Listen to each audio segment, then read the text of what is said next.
येत्या 9 जुलै रोजी साताऱ्याच्या फलटण शहरात श्री संत ज्ञानेश्वर महाराज माऊलींच्या पालखीचे आगमन होत असून फलटण तालुक्यात पालखीचा मुक्काम असल्याने प्रशासकीय यंत्रणा कामाला लागली आहे। माऊलींच्या स्वागतासाठी विविध खात्याचे अधिकारी कार्यशील असून फलटण नगर परिषदेच्या वतीने पालखी मार्गावरील खड्डे बुजवणे आणि शहरातील स्वच्छता करण्यावरती भर देण्यात आलाय। पालखीच्या स्वागतासाठी फलटण शहर आता सज्ज होताना दिसतंय।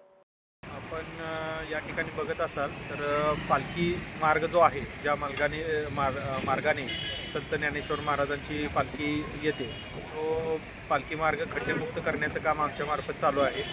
तर ते येणाऱ्या 2 ते 3 दिवसामध्ये आपण ते काम पूर्ण करतोय। त्याचबरोबर जे वारकरी येणार आहेत त्यांच्या सोयीसुविधांसाठी आपण पालखी तळावरती 9 ठिकाणी मोठे टॉवर्स उभा करतोय, जेणेकरून प्रकाशाची कोणतीही अडचण येणार नाही। जवळपास 1800 टॉयलेट्स आपल्याला पुणे जिल्हा परिषद यांच्या मार्फत मिळणार आहेत। तर ते ठिकठिकाणी आपण इन्स्टॉल करणार आहोत। त्याचबरोबर आपले 4 ठिकाणी अशी जवळपास आपण 15 पाण्याचे जे पॉईंट्स आहेत, टँकर फिडिंग पॉईंट्स, ते सुद्धा आपण तयार करतोय।